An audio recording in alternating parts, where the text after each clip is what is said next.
lebih dominan ketimbang wajah sosial kemanusiaan kita. Coba saja tengok misalnya, saya kira itu bukan apa ya, tradisi di dalam konteks Muhammadiyah. Jadi kalau bulan Ramadan misalnya sampai kebut-kebutan khatam Al-Quran misalnya. Kalau perlu 3 hari sekali khatam Quran, gitu kan? Sehingga selama 1 bulan 10 kali khatam Quran. Gitu. Kan kalau pesannya itu kan baca Quran lan maknanya, gitu kan, dan maknanya. Gitu kan. Ini kebut-kebutan itu. Gitu. Ya bagus juga, gitu kan. Tapi ketika berhenti pada membaca tapi tidak mencoba untuk menghadirkan isi bacaan Al-Quran, itu persoalan kita. Dan Muhammadiyah itu letaknya bukan di situ. Gitu. Bukan tidak boleh, tapi Muhammadiyah bukan di wilayah itu. Kalau kita berangkat dari bagaimana dulu Muhammadiyah dilahirkan oleh Kiai Dahlan, itu semangatnya bukan itu. Malah membaca kalau belum paham betul, belum diterapkan, belum naik-naik gitu kan. Kalau kita lihat ceritanya bacaan-bacaan yang terkait dengan pendidikan Muhammadiyah, baca Al-Ma'un terus, ya, sudah hafal memang, tapi tidak naik-naik. Kiai Dahlan mengatakan ketika ada santri yang protes, kok Al-Ma'un lagi gitu kan. Maka Kiai Dahlan mengatakan, Anda sudah mengamalkan belum? Itu. Karena makna Al-Ma'un itu luar biasa dan itu menjadi spirit Muhammadiyah. Maka ada guyonan begini, Muhammadiyah itu kaya, tapi pengurusnya miskin-miskin misalnya, kan? Contohnya Mas Yatman, gitu kan? Miskin karena uangnya larinya ke Muhammadiyah semua, gitu kan? Itu ada guyonan di luar tuh begitu. Muhammadiyahnya kaya. Oh, kalau lihat gedungnya UMM, lihat gedungnya UMS, UMY, UMJ tentunya itu kan kampus saya itu kan. Kan saya rektornya itu kan. Ya harus dipromosikan itu kan. Itu luar biasa. Tapi kalau lihat pengurusnya ya, untuk ukuran misalnya seorang ketua umum Profesor Dr. Haidar Nasir, ya, saya kira kekayaannya mungkin dibandingkan dengan Kiai Said jauh lah, gitu kan, kira-kira. Kalau bandingannya itu misalnya, gitu kan. Mas Haidar itu kan belakangan aja bajunya agak bagusan sedikit, gitu kan. Awal-awal jadi ketua umum PP Muhammadiyah, batiknya biasa aja, gitu kan. Itu masih mahalan batik saya lah, gitu kan. Itu contoh. Itu contoh. Itu spirit bermuhammadiyahnya di situ. Itu. Maka ketika Ramadan itu, ya, saya melihat justru wilayah ritual itu yang sangat dominan. Itu. Sampai i'tikaf misalnya di masjid, memang itu disunahkan, ada sunnahnya, ada perintahnya untuk beriktikaf. Tapi kadang misalnya 10 hari terakhir iktikaf sampai lupa kerja misalnya, itu kan. Itu menurut saya menjadi agak berlebihan. Itu. Bahkan di saudara-saudara yang lain, sampai hadis-hadis yang dhaif pun dipakai. Misalnya barang siapa yang puasa di bulan Rajab sehari saja itu pahalanya itu sekian pahala misalnya. Bahkan ada yang menyunahkan puasa 1 bulan. Itu. Padahal kalau kita membaca hadis-hadis yang sahih terkait dengan itu semua, itu kan bahasanya bahwa Rasul lebih banyak puasa di bulan Rajab dan Sya'ban. Nah, Muhammadiyah itu rasional. Rasul lebih banyak puasa di bulan Rajab dan Sya'ban. Coba kita kritisi hadis yang terkait dengan ini. puasa yang puasa yang disunnahkan yang lebih sering dilakukan itu apa? Yang lebih banyak secara kuantitas itu banyak dilakukan itu puasa apa? Puasa Daud. Puasa Daud itu artinya sehari puasa sehari tidak, itu kan. Tapi kadang kita juga nakal itu kan. Jadi ada seorang ustadz itu kan. Itu ada seorang anak tanya ke ustadz ini kebetulan biasa puasa Daud gitu kan. Si anak ini merasa kagum, sebut saja Fulan. Ustadz, saya kagum dengan ustadz yang selalu puasa Daud gitu kan. Sejak kapan ustadz puasa Daud? Oh, sejak saya kuliah. Terus ustadznya tanya ke si Fulan, nah Anda sendiri pernah puasa Daud enggak? Pernah ustadz. Bahkan sering. Kapan? Setiap bulan puasa ustadz. itu kan kacau itu kan. Nah, maksud saya begini, kalau puasa saja yang lebih sering dilakukan oleh Rasul itu hanya setengah bulan katakanlah, dalam 1 bulan. Bagaimana mungkin Rasul, itu artinya Rasul pun tidak selalu puasa Daud.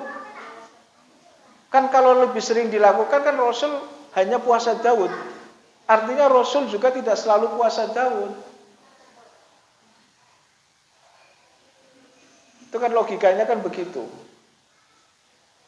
Nah, ini tidak puasa. Bahkan dalil hadis-hadis yang dhaif pun disampaikan. Puasa Rajab tanggal 27 dan lain sebagainya. Padahal kalau kita baca Sirah Nabawiyah, Rajab kan menandai Isra Mi'raj. Coba tengok saja, pendapat yang kuat itu Isra Mi'raj itu terjadi di bulan apa? Kalau kita baca Sirah Nabawiyah, Isra Mi'raj itu terjadi ketika pasca Yaumul Husni. Ya, ketika Khadijah meninggal, ketika kemudian paman Rasul itu meninggal, itu Rasul itu merasa sedih luar biasa, ditambah siksaan yang diperoleh Rasul ketika di Taif. Itu Rasul sudah putus asa sekali. Di tengah keputusasaan itu, maka kemudian Allah mengisra mi'rajkan. Pendapat yang kuat terjadi itu setelah peristiwa, ada yang menyebutnya itu di Rabiul Awal justru. Itu terjadi di bulan itu. Artinya kan kalau Rajab itu kan sudah ke belakang gitu kan. Coba baca Sirah Nabawiyah yang terpercaya, yang tebel-tebel lah kira-kira itu kan. Itu. Maka kan mendapati itu. Ya sama seperti tahun baru Hijriah itu kan, Muharram. Itu kan peristiwanya itu kan ya, tidak kemudian peristiwa hijrah Rasul misalnya itu kan. Itu kan juga tidak hadir pada bulan yang bersangkutan. Jadi ada hal-hal yang penting kita baca juga terkait dengan masalah-masalah seperti ini. Maka selalu saya katakan bahwa Muhammadiyah itu agak berbeda dalam konteks pemahaman keagamaan. Kalau mungkin ada sebagian umat Islam yang lain, misalnya kalau habis sholat itu malah terkadang zikirnya lebih panjang daripada sholatnya. Itu. Masih kurang cukup doa-doa di dalam sholat gitu loh. Itu. Doa sholat kan bil-lughat maknanya doa. Dari mulai takbir sampai salam itu doa semua. Allahumma ba'id baini wa baina khotoya gitu kan. Dan seterusnya itu doa yang luar biasa. Itu. Sampai kemudian doa salam yang kedua itu yang setelah mau salam itu, ya Allah, Allahumma inni a'udzubika min adzabi jahannam wa min adzabil qabri, ya, wa min fitnatil mahya wal mamat, wa min syarril fitnati masihid dajjal. Itu kurang apa doanya gitu kan? Itu. Ada kemudian ada guyonan-guyonan, ya kalau habis sholat itu ya zikirlah, jangan Allahumma lantas jalan gitu kan. Gitu. Allahumma angkas salam dulu, jangan Allahumma lantas jalan. Ya doa secukupnya, gitu kan. Tapi tidak perlu kemudian harus berlama-lama. Karena perintahnya kan setelah sholat itu fantasiru fil ard, gitu kan. Itu untuk bertebaran di muka bumi, gitu kan, untuk mencari ridha Allah Subhanahu wa taala. Itu yang pertama. Jadi wajah sosial dan kemanusiaan itu mestinya yang dikedepankan. Karena ketika kita bicara, misalnya ending dari puasa yang kita lakukan selama bulan Ramadan itu kan endingnya adalah kita menjadi manusia yang bertakwa kepada Allah Subhanahu wa taala. La'allakum tattaqun. Itu. Dan kalau kita mengkaji secara kritis ayat-ayat yang berkenaan dengan puasa, itu dominan wajah yang muncul adalah wajah sosial kemanusiaan, bukan wajah ritual. Bahkan ritual tidak dimunculkan di dalam ayat-ayat puasa, baru di hadis-hadisnya itu. Beda dengan wudhu. Dan kalau kita kaji menarik, ayat-ayat terkait dengan sholat itu juga tidak dijelaskan secara detail di Al-Quran. Justru wudhunya yang agak detail. Inna sholata tanha 'anil fahsya'i wal munkar. Terkait dengan puasa, ya ayyuhalladzina amanu kutiba alaikumusiyam kama kutiba alal ladzina min qablikum la'allakum tattaqun. Di situ Allah hanya menjelaskan memerintahkan puasa, tapi soal yang memerintahkan tidak ditegaskan di situ. Menjelaskan bahwa puasa itu sudah dilakukan oleh umat-umat sebelumnya supaya kita bertakwa. Penjelasan takwanya kemudian kan di ayyamam ma'dudat gitu kan. Faman kana minkum maridun aw ala safarin fa'iddatum min ayyamin ukhra. Wa 'alal ladzina yutiqunahu fidyatun ta'amu miskin. Terus apa? Selanjutnya apa? Bukan fawailul musallin. Nah, kemudian yang selanjutnya juga di ayat yang ke-185, Syahrul Ramadan alladzi unzila fihil Qur'an hudan linnas wa bayyinatin minal huda wal furqan. Terus faman syahida minkumus syahra falyasum wa man kana maridun ala safarin fa'iddatum min ayyamin ukhra. Yuridu Allahu bikumul yusra wa la yuridu bikumul usra wa litukmilul iddata wa litukabbirullaha ala ma hadakum wa la'allakum tashkurun. Coba Bapak Ibu sekalian nanti kalau pas pulang ke rumah dibuka dua ayat itu. Ayat terkait dengan puasa. Ini berarti saya suruh makan. Dua ayat yang terkait dengan puasa ini itu hanya bicara menjelaskan, gitu kan? Coba ayat yang pertama itu di situ bicara, dua ayat ini bicara, ini kajian agak serius gitu.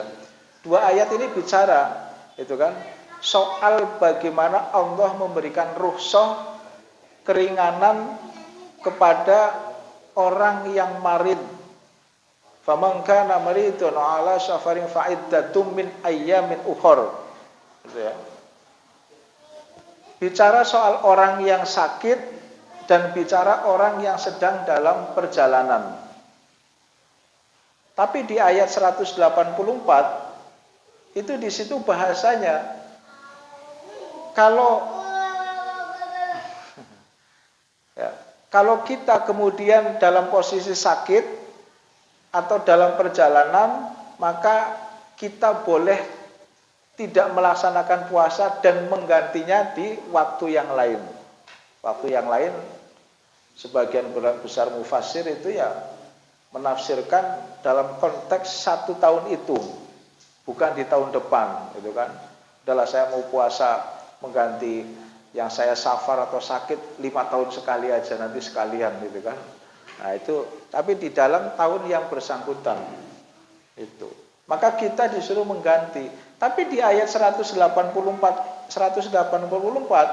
Allah itu kemudian mengatakan, gitu kan, kalau kita tidak mampu, kita disuruh membayar fidyah. Fidyatun ta'amu miskin. Dengan membayar fidyah, ya, bentuknya adalah makanan kepada 1 orang miskin. 1 orang miskin. Tapi kemudian di ayat selanjutnya disebutkan bahwa memberikan makan kepada orang miskin lebih dari 1 itu jauh lebih baik. Bisa 2, bisa 3, bisa 4, bisa 5, bisa 10, 20, 30, itu lebih baik. Tapi wa antasumu khairul lakum. Tapi kamu mengerjakan puasa itu jauh lebih baik. In kuntum ta'lamun, kalau kita itu tahu. Jadi ayat yang 184, kalau kita marid, sakit, ataupun kita itu dalam perjalanan, itu yang terbaik yang kita lakukan adalah mengganti puasa di hari yang lain. Itu jauh lebih baik. Itu artinya apa? Sakit dalam pengertian 184, termasuk perjalanan dalam konteks 184, itu kira-kira sakit atau perjalanan yang ringan. Ya, sakitnya sakit pilek misalnya, sakit bisul misalnya, itu tidak perlu membatalkan, sesungguhnya bisa. Tapi kalaulah misalnya harus batal, ya, maka yang diperintahkan oleh Allah itu kamu itu mengganti jauh lebih baik. Bahasanya jauh lebih baik, maka bayar fidyah pun boleh. Itu. Perjalanannya perjalanan yang ringan, misalnya ke Surabaya, ketemu Bu Khofifah misalnya, untuk kepentingan 1 jam saja di Surabaya, naik pesawat, pulang lagi. Tapi kalaulah kita mau membatalkan puasa, tidak apa-apa. Judulnya safar kok. Kan kalau mau mengakali agama kan begitu, meskipun kuat ya sudahlah, ya kita batal saja. Ayatnya boleh kok, gitu kan. Kita ganti di waktu yang lain. Biasanya mau ngakali lebih jauh, ya sudahlah kita bayar fidyah saja. Ke 1 orang, katakanlah 2 orang 200.000 lah misalnya. Kan makan kenyang-kenyangnya kalau di Bekasi ya saya kira 50.000 adalah 100, 2 orang 200 selesai. Itu bisa itu. Tapi di ayat yang kedua bicara juga soal safar itu. Tapi kemudian ayat yang selanjutnya bicaranya yuridu wallahu bikumul yusra wala yuridu bikumul usra. Saya menafsirkan ayat yang 185 itu marid dan safar yang berat. Sakit yang berat itu misalnya apa? Baru pensiun jadi bupati misalnya, karena biasa dihormati dan lain sebagainya, itu kan stroke, gitu kan, karena sudah tidak ada yang hormat, gulanya sudah tidak ada, gitu kan. Biasanya kan orang mau mendekat itu kayak semut aja mendekat kan kalau ada gula, gitu kan. Nah, gulanya sudah tidak ada. Jadi Pak Marzuki udah punya gula lagi, gitu kan. Karena besok mau diganti, gitu kan. Tidak ada yang mendekat itu, stres lah itu kan, karena biasa dipuja-puja, dipuja-puji itu kan, kemudian dijilat sana, jilat sini itu kan, sampai kadang lidahnya sampai kering habis untuk menjilat itu kan, itu. Akhirnya tidak ada itu penghormatan yang sifatnya duniawi itu, stres itu kan, stroke gitu kan, sakaratul maut itu kan, nah, itu. Atau perjalanannya perjalanan yang berat. kerja naik sepeda ontel karena saking posisi miskin. Kerjanya untuk sampai ke lokasi aja sudah naik ontel itu sudah 20 kilo misalnya. Pulang pergi sudah 40 kilo. Di sana masih kerja, harus kerja di hutan misalnya, atau di sawah, atau mungkin mengerjakan proyek-proyek pemerintah, jalan tol dan lain sebagainya. Pekerjaannya hanya itu. Sementara dia punya tanggungan anak, tanggungan istri yang harus dikasih makan. Dalam pendekatannya Satibi itu, dalam konteks pembicaraan soal makos itu syariah, itu masuk hifdun nafas, perlindungan terhadap nyawa. Itu dalam agama jauh lebih penting daripada sekedar misalnya gugur puasa, gugur sholat. Itu. Maka di situ Allah hanya mengatakan yuridu Allahu bikumul yusra wala yuridu bikumul usra. Allah itu lebih suka pada meringankan daripada memberatkan. Maka kalau ada misalnya orang yang bekerja berat seperti itu, kok masih disuruh mengganti puasa? Lowong di hari puasa saja dia tidak puasa kok, apalagi di hari yang tidak puasa. Dia disuruh bayar fidyah, wong dia miskin kok. Maka siapa yang harus menanggung itu? Ya ketua PDM. Itu. Lazismu itu. Orang-orang yang kaya, Mas Ahyan misalnya, sampai kalau harus dilihat kanan kirinya, ada ndak yang kerjanya keras itu kan? Itu. Ada ndak yang tidak puasa karena memang dia harus bekerja, bukan karena dia punya niatan untuk meninggalkan puasa. Maka Mas Ahyan harus membayarkan fidyahnya orang itu. Ditanya, Bapak ndak puasa berapa lama? Sebulan Pak Ahyan. Sebulan kali 150 kali 50 lah misalnya. Berapa berarti? 1,5 juta itu kan? Nah, Mas Ahyan itu tanggung jawab Mas Ahyan itu. Itu. Teman saya 5 lagi. 7,5. Itu tafsir Muhammadiyah itu. Ya. Tafsir Muhammadiyah itu. Jangan kemudian kita puasa kok enggak puasa gitu kan. Enggak tahu padahal orang itu memang enggak memungkinkan untuk berpuasa. Tapi kalau yang pertama kan tadi itu, puasa, Anda kalau kuat ya puasa terus. Misalnya mungkin kerja di sawah yang ringan-ringan lah. Ya. Sekedar mana yang bumi ayu, nyemprot misalnya, nyemprot bawang misalnya. Itu kan ringan itu kan. Nyemprot bawang ringan, atau ibu-ibu tuh ngama itu kan, mencari hama yang ada di bawang-bawang itu, ringan itu.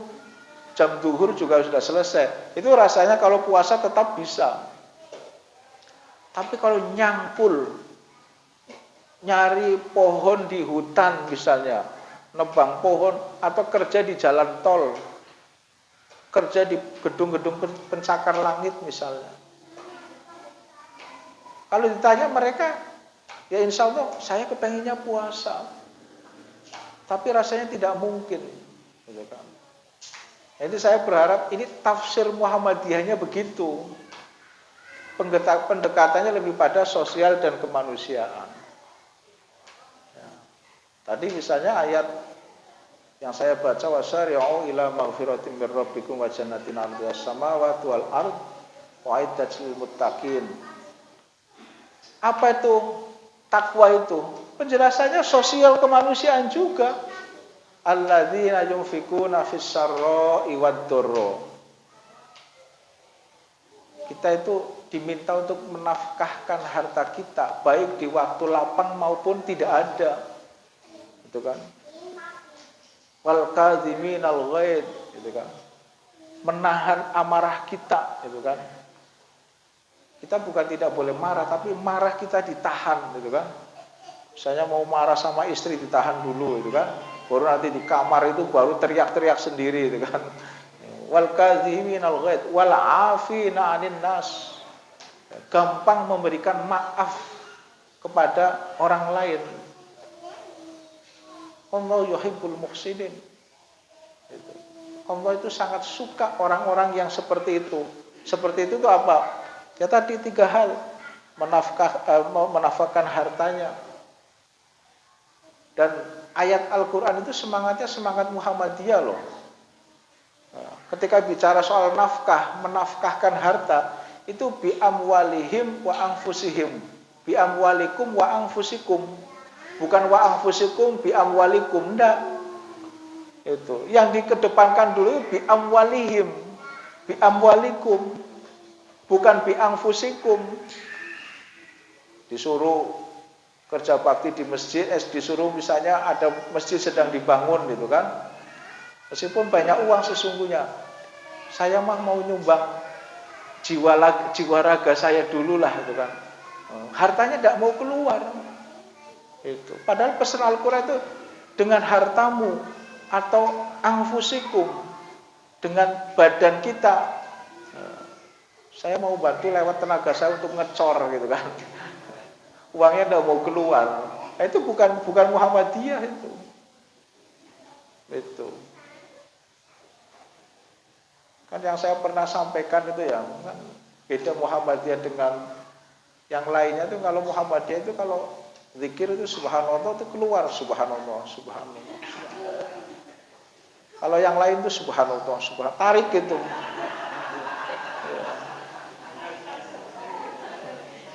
Jadi kalau Muhammadiyah meskipun sedikit secara kuantitas, bangun sekolah ya jadi. Coba Mas Yatman itu bangun sekolah itu, jadi juga itu kan. Itu. Coba bayangkan, gedung-gedung kita, kampus-kampus kita itu luar biasa itu. Itu karena apa? Zikirnya keluar. Subhanallah, subhanallah, subhanallah. Kalau yang lain udah amplop